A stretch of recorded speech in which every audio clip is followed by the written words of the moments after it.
Welcome, everybody, to Interesting AF or Interesting as Fuck. Here, I'm really excited because this is our first Doc is In of the season. And we wouldn't be able to, string a thread if we didn't finish the Pope, the most powerful man in 2,000 years. As if you haven't seen our episode where we talked about the first 3 episodes, today we're going to talk about the last 3. So feel free to start with this one and go backwards, but I think you can watch them, independently. But and the reason why we split it up is because Elaine went to Italy in the last couple of weeks. CC. And you should also CC her hat. Wow, that was a really good pun. I just came out of nowhere.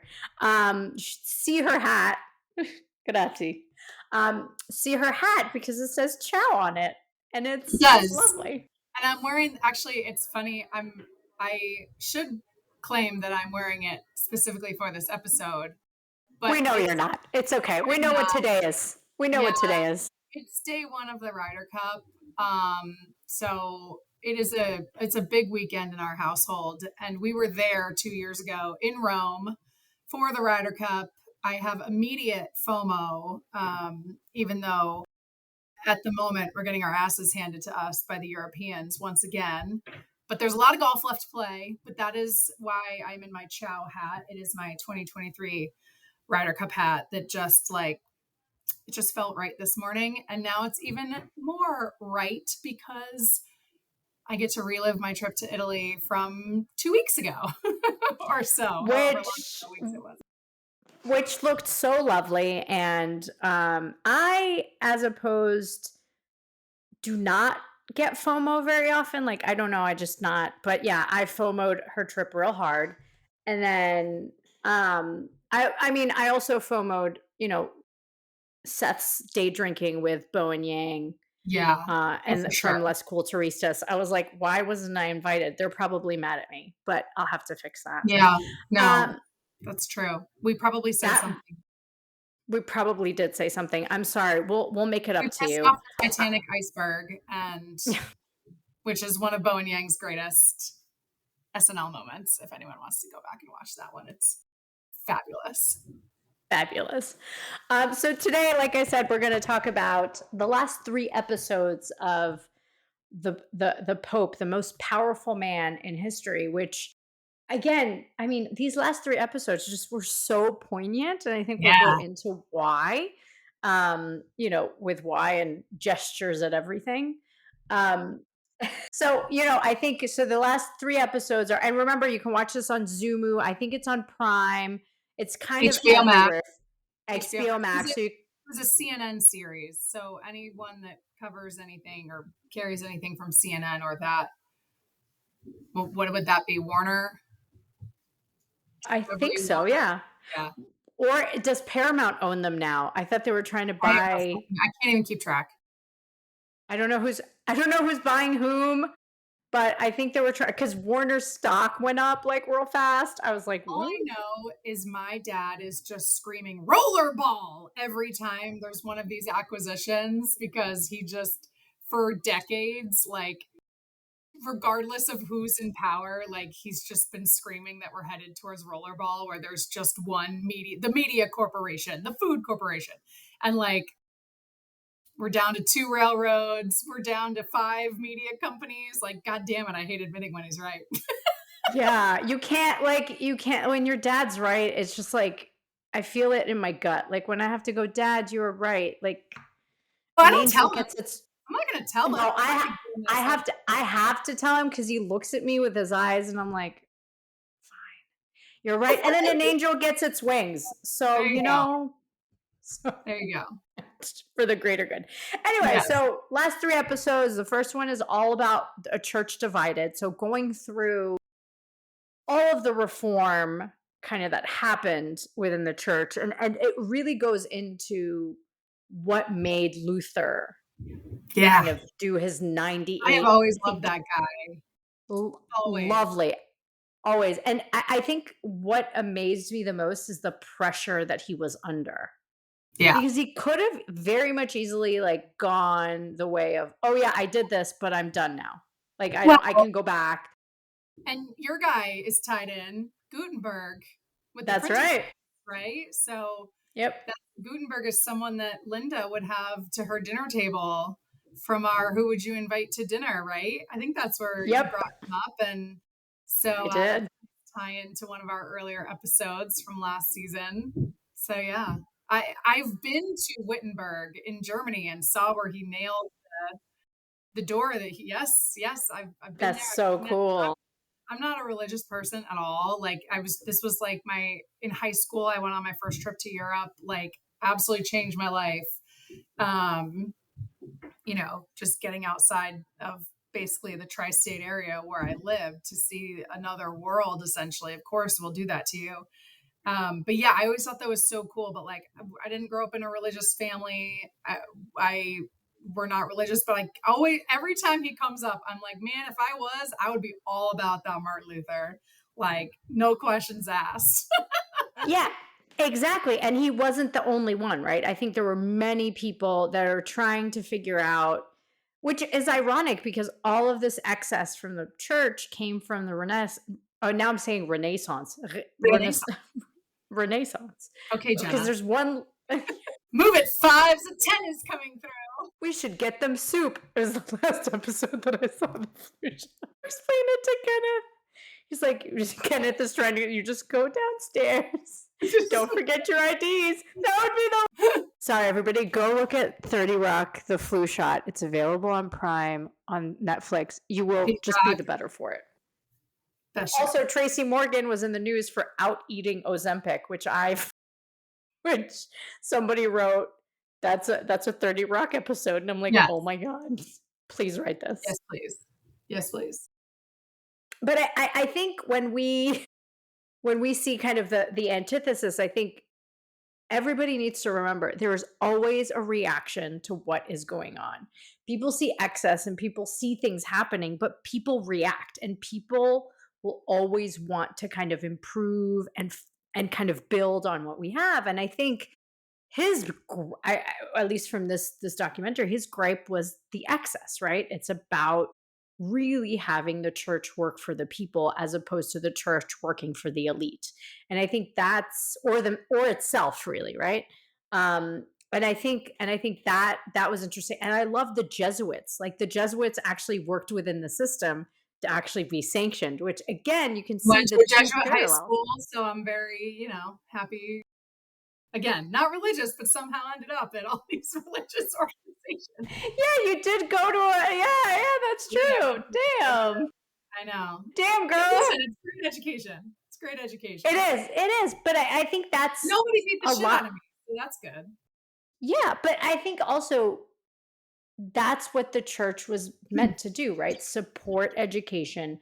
So those were the tenets, right? And I think as the church got more and more away from that mission, you saw that the excess started coming in and the corruption, Yeah, and absolutely. they took power, right? The first and only time I've ever been in St. Peter's Basilica in Vatican City was in 2019. And it was one of those things where I was like, if the lines were in Rome, if the line's not long, we'll go in. And it wasn't. So we Yeah. went in. We were not like seeking out going into Vatican City. We only had 30 hours in Rome. We're like, cool, if we see it, great. If not, whatever, next time. Yeah. We went in and both my husband and I were like, and there's people crying everywhere because they've made pilgrimages and like, no, maybe a little bit of judgment, but no judgment, right? Like I have a very different reaction and that's fine. Like to each their own. And I get it. Like people save up for their entire life to come to Vatican City for that moment, right? That's not me. And the first thing in my head was, how the fuck do they have so much money for this? And it's not just this church, it's so many of the churches.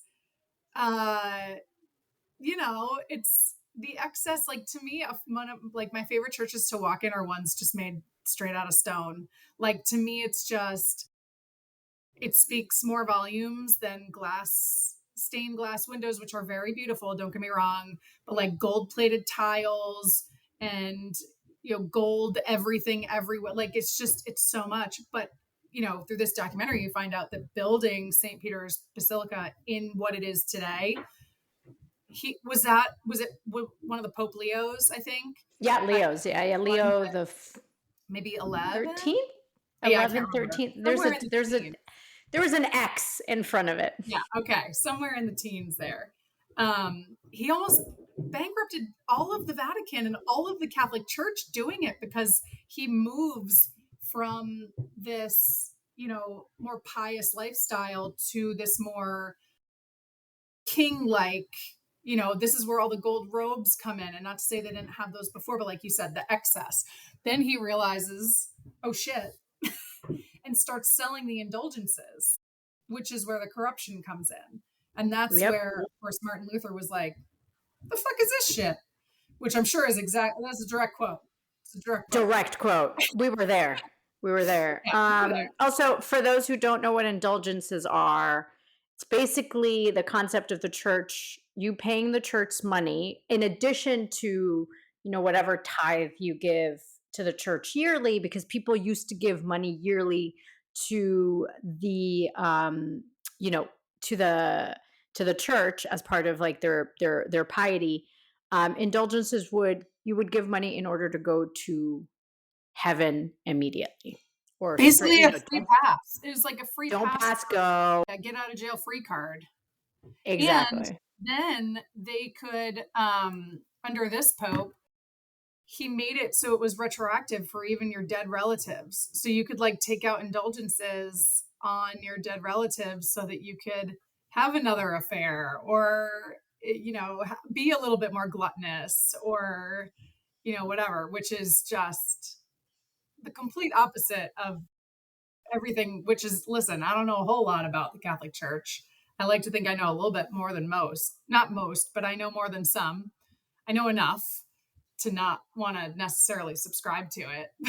But everything I do know, kind of goes against what they stand for.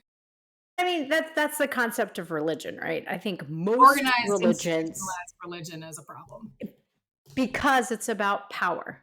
Yeah, of course. And that quote of power, absolute power corrupts absolutely. Yeah. It is what it is, because it's saying, because it happens, right?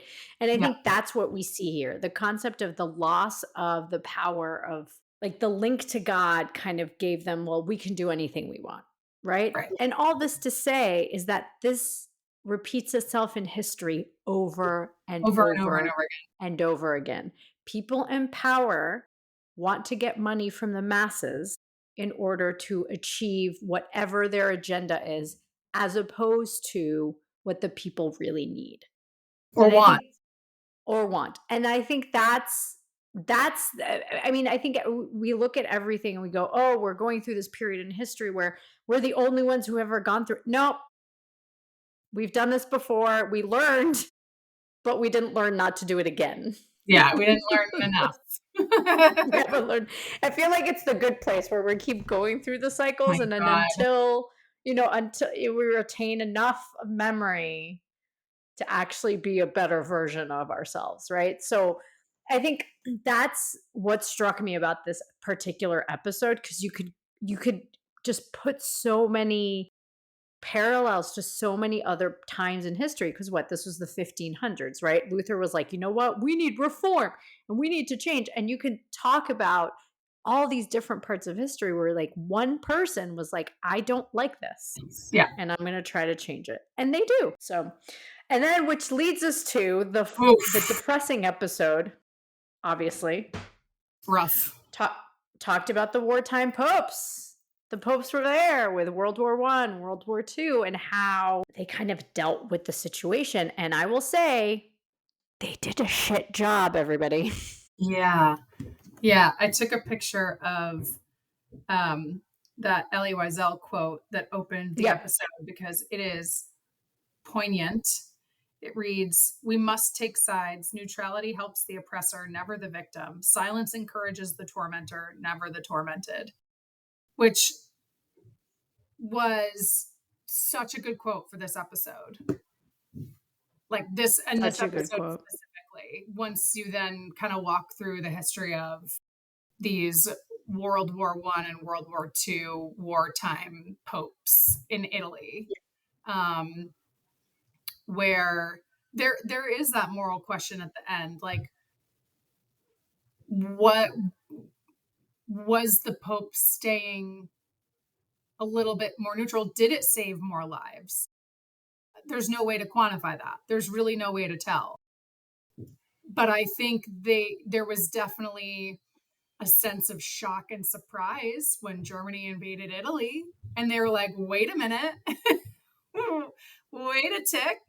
That would have been the moment you would think that would be the line in the sand, but the big question still remains: how much was the Pope doing behind closed doors, kind of unspoken, to prevent these roundups of Italian Jews and even Catholics, right? Like this, it was a very, very interesting episode. However, I agree with you.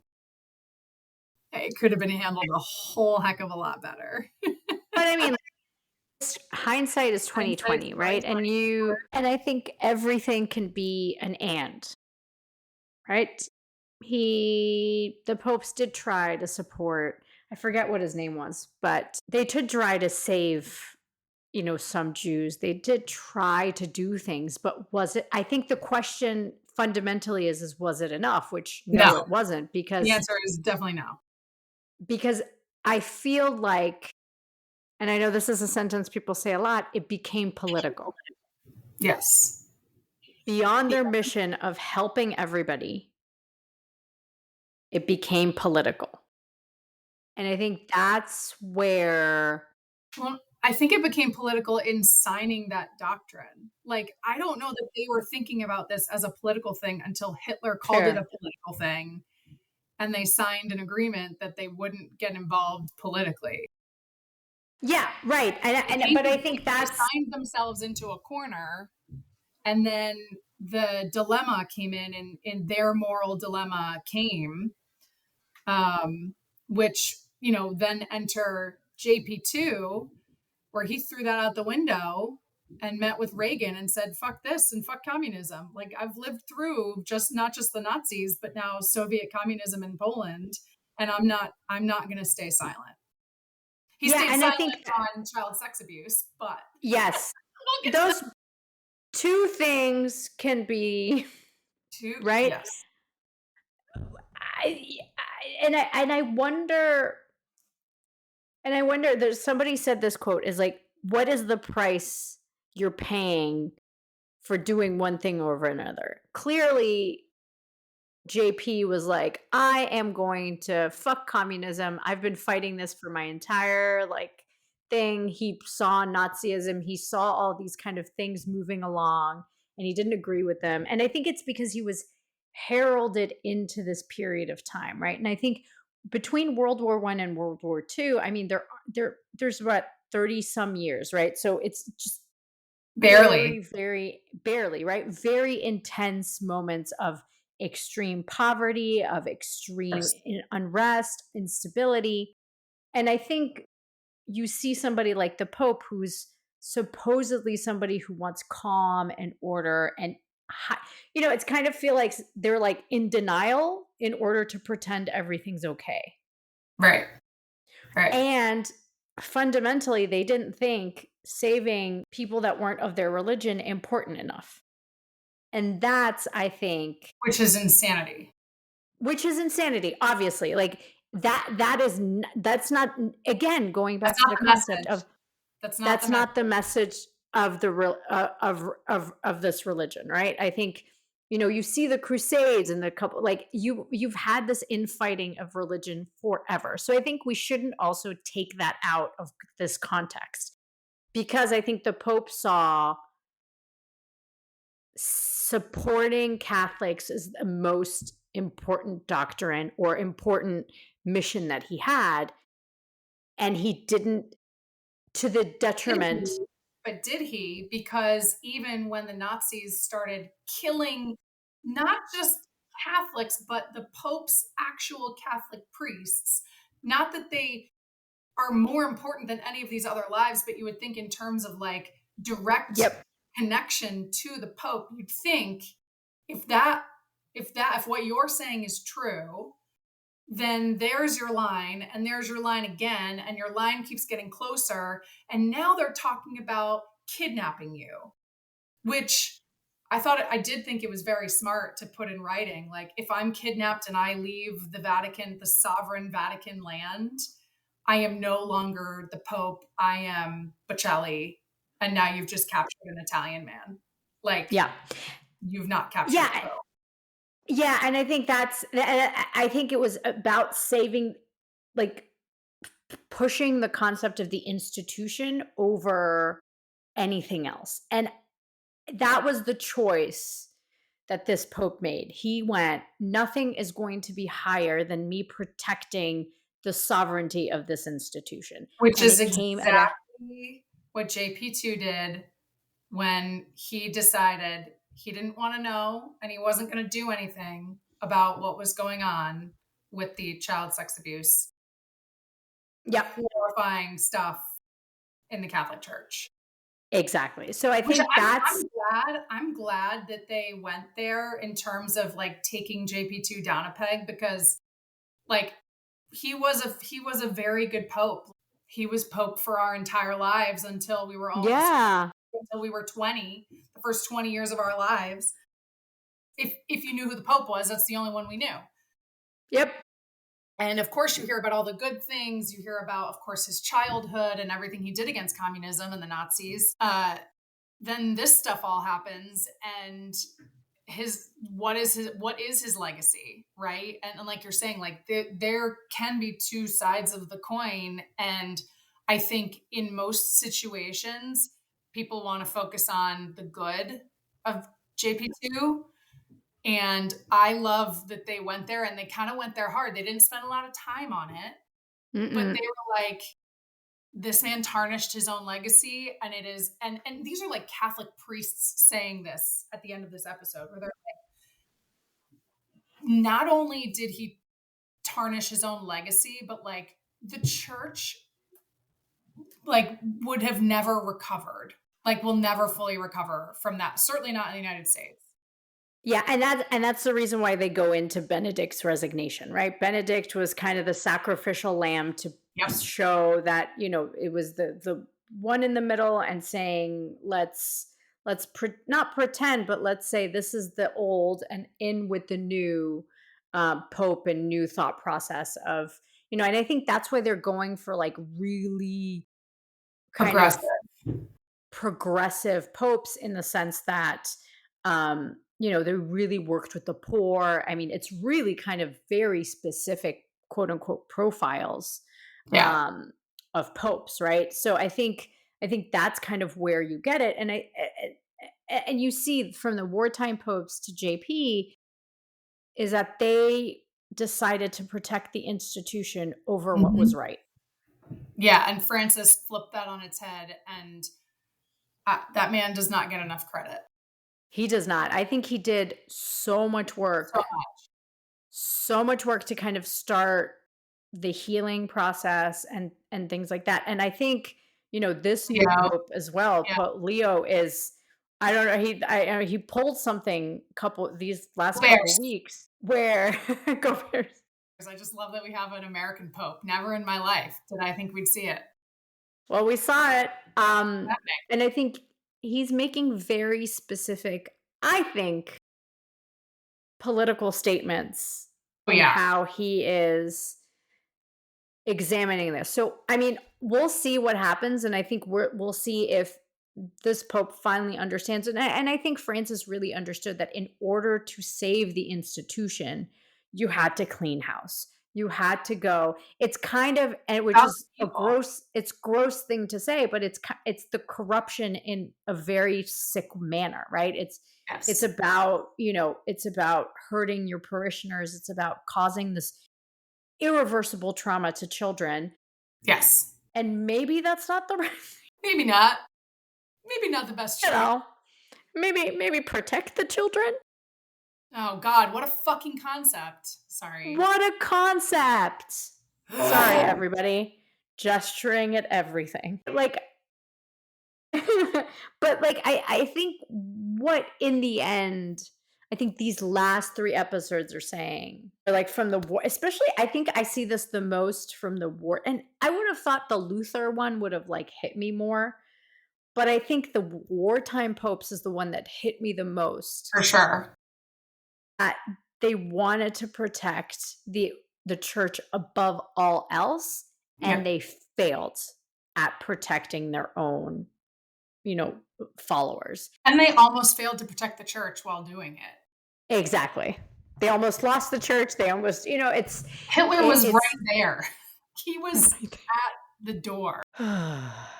But I mean, that's what you do when you negotiate with people of bad The faith, right? devil. You like, yeah.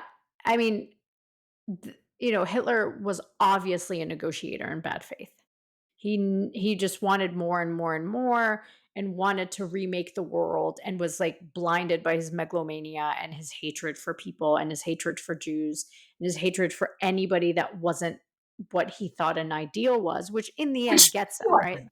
Which he wasn't. He didn't have blonde hair Which and blue eyes. Fucking anyway, that's a whole nother. Jesus Christ.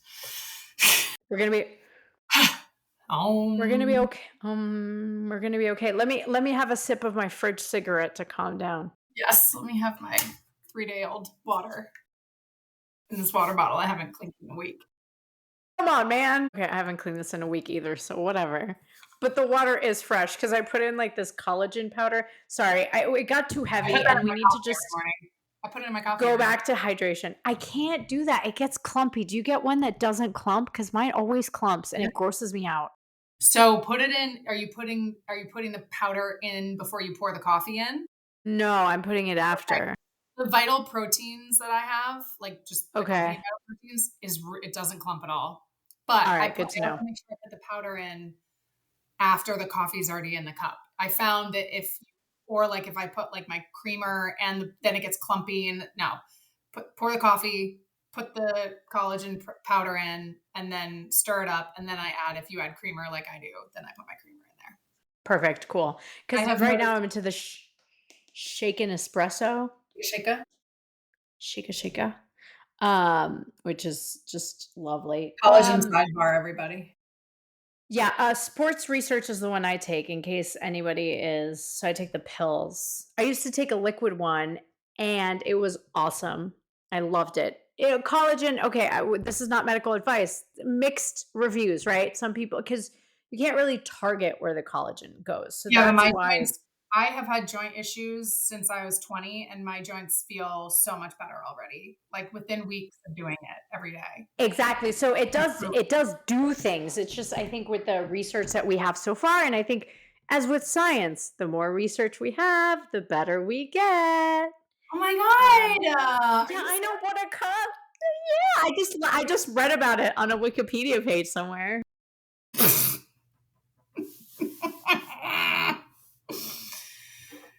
Gesturing at everything. I'm literally just almost knocked my own fucking chair over. Like Jesus Christ, I was I gesturing so mean, I just don't. I know we're going to be okay because we've gone through periods of history that have been worse. They've been worse. hard. I know. Again, watching this documentary, you're like, like, ooh. At least No. it's not this. Yeah, I mean, it's getting there. I think there's a lot of like warning signs, right? Lots of, but I think now so people think like social media is really, imagine if all this stuff was happening during social media. People would have Ah, been so much more aware of things, and we are so much more aware of things. So people yeah. are doing things to say, to kind of like act and disagree with things that are happening, right? In a very specific way. And I think, and this goes, I think, for anybody, right? If they see something, they're like, oh, we don't like this and we want to, change it. Obviously, it's always about the how. Everybody, it's always about the how you do something. Um, but I think that's the advent of it, right? Like, and what I like about kind of where we are now is I think the popes now are much more tied into public opinion Yeah, for sure. because they can see The it more. survival of the church depends on it. They Yeah. know that now. Yeah. And that's, I think, one of the things that's changed. And I think you bring in an American pope who's conceivably America, runs social media, right? Most of what the world is seeing in social media, yes, the world is Yeah, like caught up, but I think most of it starts from the US. And they are really kind of receptive. And you see Pope Leo taking stands that I think neither JP nor Francis would have taken, right. right, at the time. Like And right out the gate. you and I think why they picked an American pope was very much on purpose. Oh, for sure. Because now they can say, well, he's American, right? Good point. Which which I think I was like, oh, smart, smart. Smart. And and we were as we were talking about this document, I mean, and there's so much history packed in all of this. 2,000 years. Also, 2000 years. Also, and I hate reenactments and Yeah, I think we talked about this before, I hate but them the too. Luther reenactment was the best one of the whole That was a thing. good one. That was a good That one. was so good. I was like the walking where they like showed him as he walking to the church. So like I was like, damn boy. So I think that this is what, and also kind of what I walk away from with this series is that the church has been around for 2000 years. And I think we think of it as this monolithic, powerful institution that just doesn't budge, and it budges all the time. It's Mhm. been unstable, it's been shaky, it almost hasn't been. And I think that's Been in what Italy, gave me it's been in France, it's been other like it's been yeah, hasn't it's even been been almost taken over by Germany, right? Like I think yep. there's all of these things that happen, and we tend to think of these things as static and unmovable, but they're not. Yeah, And that's what I think that's why we need to study history more, right? And I think you can study history whether it's a history book or a documentary like this one. I agree. Oh, where you go, let's look at this more. Yeah, that's kind of why we did it, right? Like, that's we were like, "Hey, the Pope died. We should watch some Pope documentaries and learn about Yes, this." It's like, and this was awesome because it Liam was. Neeson's voice. Oh, oh, please. Also, Woo, no. if you haven't seen Conclave, like, watch it. It's a fantastic Is movie. is that Linda approved? Oh, absolutely. Okay, Absolutely. good. It's a beautifully shot movie. The cast is incredible, and there is a twist at the end, um, where literally my jaw was kind of on the table, and I loved it. Like, I didn't even need the twist at the end because it's just a great cast, a good movie. Yeah, it was fantastic. Fantastic movie. Perfect. Awesome. Ray Fiennes, Love. John Lithgow, Stanley Tucci. Oh, please, You please. had me at Ray Fiennes. Yeah. So, Because I can't not think of him and not think of Voldemort. of course. And he did such a good job in that. Yeah, of course he did. Yeah. So, great movie. Speaking of Ray Fiennes, and this has nothing to do with it, did you see Emma Thompson's interview No, with? So I don't want everybody to. should go. Everybody should go look at that documentary because and linking it to what we're talking about here. I think she's obviously she's talking to the she did an interview, like a long ranging interview about like Mhm. many issues that she was talking about. And that somebody asked her about her relationship with J.K. Rowling and how her views have affected maybe their relationship. And at least I've seen clips, so I haven't seen the whole entire thing, but I think she's very measured in how she talks about it, right? In the sense of like the and of it all. Mm. Like she can both say, this person created these worlds and did all these things and created a character that's never existed in the history of English literature as a woman's character. Created a world that was all about acceptance and it was all about people understanding. So, fundamentally what Catholicism is all about, right? Accepting people and loving people and creating a world around where we're helping each other and doing all these things. Good against And evil. good again. And then the part of her that she's like, I'll never agree with, where she said these things about people that just want to live their lives. Like she doesn't, and she just, I think the way she said it was very thoughtful Good. and very true, right? In the sense that Yeah.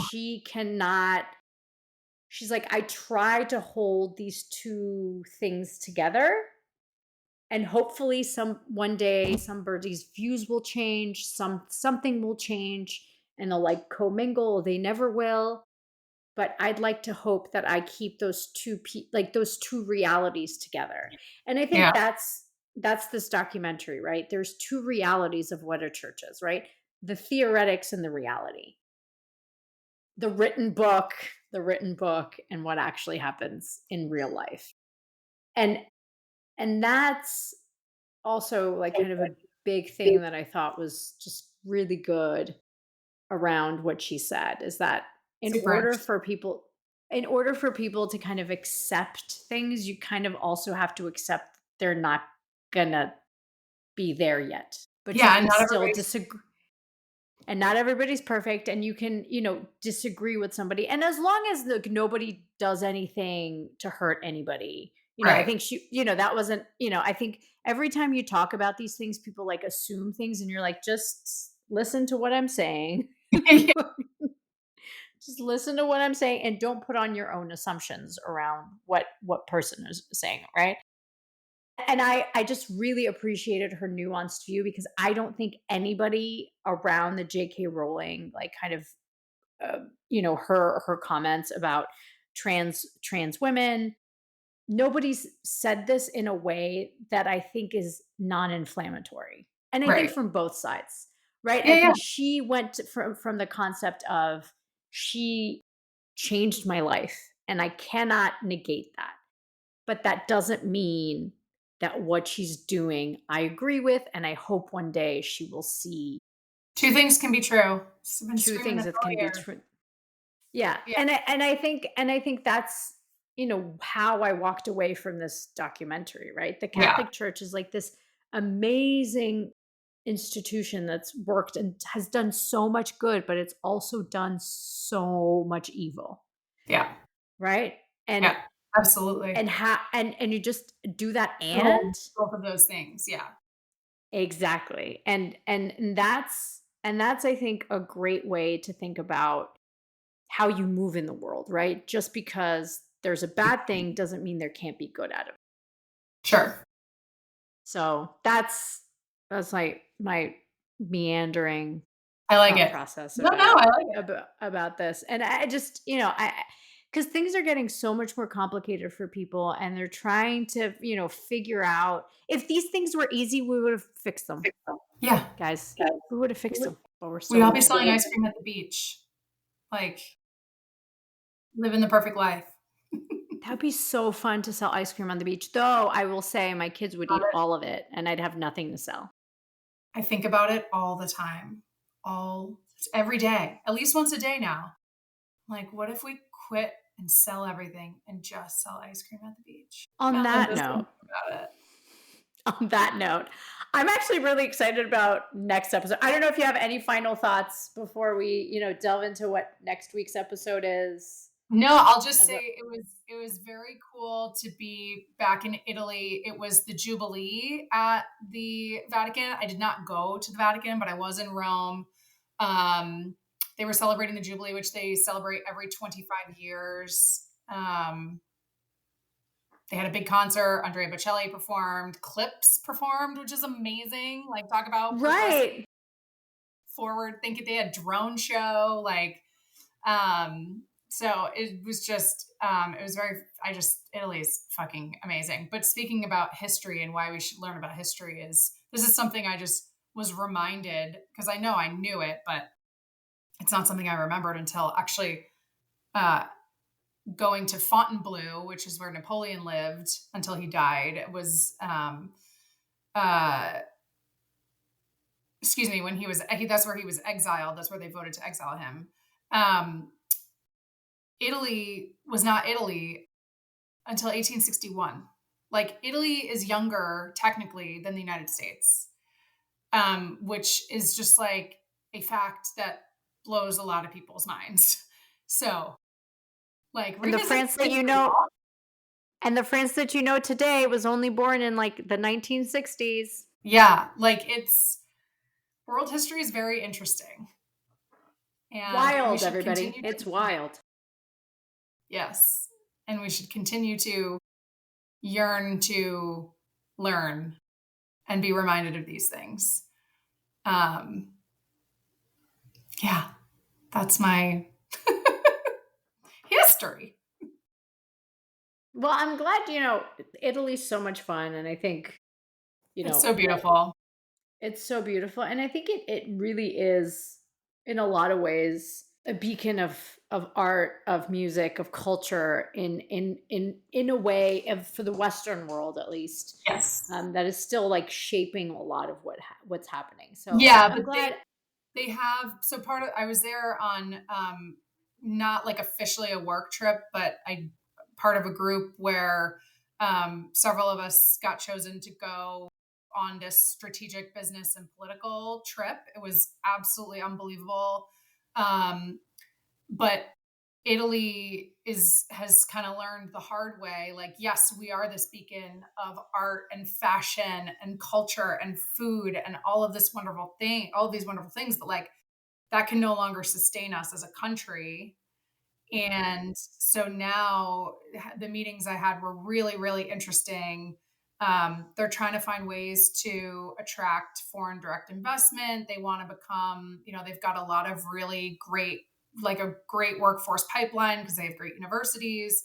But like, how do they attract more progressive industries, AI, data centers, all these different buzz industries that are not just fads that are coming to the forefront to a place like Italy so they can not just be this epicenter of these renaissance, things.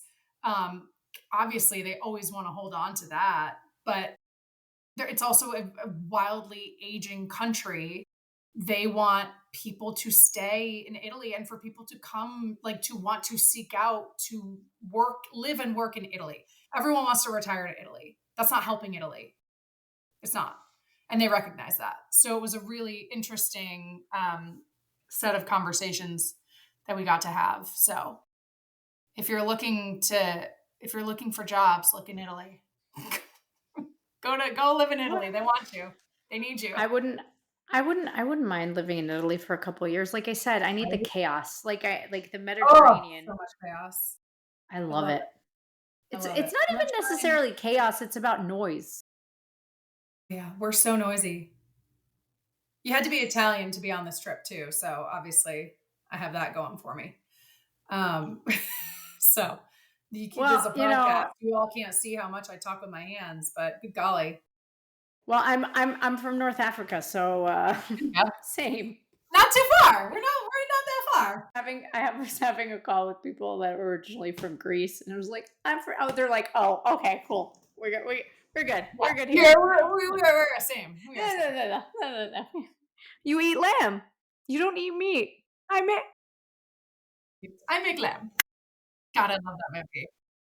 such a good movie. But I think, this, like, again, this was such a good documentary. Really recommend it. Go watch the first three if you haven't, and listen to the previous episode. But something that we are going to do this next week, which I guess is a new one that we're going to do, is we're going to watch a movie together, because our next episode is going to be how movies connect us. And I will out myself and say I have never seen Jaws before. I don't know how we're friends. I don't know either. And I'm just kidding. We spent an entire episode talking about why we're friends. yeah, exactly. Like, it's because I didn't know, and like this is Yeah. kind of a deal breaker for me. But And it's like, and I've seen all these other movies like Airplane and like Naked Gun. And so Jaws is like an anomaly, right? It's an anomaly as to why I haven't seen it. And we're doing this because Jaws is turning 50. So it's kind of, we want to use our next episode to talk about, Jaws, and how, how movies can connect you, and how you can talk to people about movies and movies that you love, right? And that's really what we're gonna do next week. So we'll watch the movie together, either together or like over text, because I'll probably like what the fuck it. And then we're going an other extra episode, but we will be watching the Jaws documentary after that for our doc is in. So running with the theme, one would say. we should we should do a what the fuck a meter. Oh, we have to do your what the fuck a meter for this, but we also Yes. should allow for a what the fuck a meter for Jaws. Period. Like not just a Yes. documentary, but we will put a Linda. It'll be WTF. special. It'll be Yeah. special. Because it's the most special, perfect movie ever made. It is my number one seed since I was 3. You heard that correctly. I saw this movie when I was 3, and it changed my life forever. And what do you do now? I mean, everybody was like, "Oh, it might have scared her." What do you do now, Elaine? I swim with sharks. I've been swimming So- with nine different kinds of sharks, never in a cage, never the great whites yet. That's like way up on my bucket list someday. But yeah, I swim with sharks, and I donate to a lot of shark conservation groups because this movie had the opposite effect on me.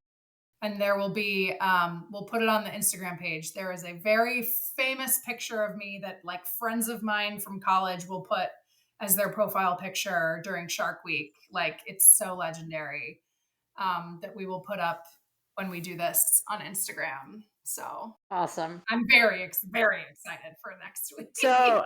So Elaine is extremely excited for next week. I am as well. We will see if my children sneak a peek at what I'm watching. We'll see. And there would be no judgment because like it was 100% my Italian New York grandfather who showed it to me. He also showed me Die Hard 2 when I was 7. He got in a lot of trouble with my dad with the movies that he let me watch, but Jaws different. So there's no judgment because I saw it at 3.5. Yeah. So we'll see. And my kid did laugh at the Jurassic Park toilet eating scene. So I think he's gonna Steven Spielberg for both perfect, classic, timeless, standing the test of time, 50 and 35 years, 30 years later. Yeah, because Jurassic Park is 30 fucking years old. Yeah, still both those movies are perfect. Perfect movies. Wow. So yeah, so that's what we have. And so for my what the fuck meter, I have to say we're doing it for the whole series, right? Because I think I'd like, because if I did one for every single episode. Yeah, no, I think you did one for the first 3. Yeah, so if we're doing for the last 3, I would say I'd have to say an 8. Yeah, because this this was closer to what I already knew somehow. So like none of it really surprised me in the sense that, I was aware of most of it. So I was like, and what the fuck? But I take it for an 8. Good. Yeah. Good. I like it.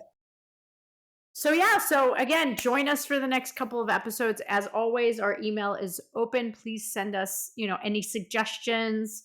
Like last time, your unpopular takes. We've had a couple more pop up, so maybe we'll have to do an unpopular takes episode 2 as well. But yeah, thank you all for joining us, and we will talk to you next time. Elaine, take us out. Stay interesting.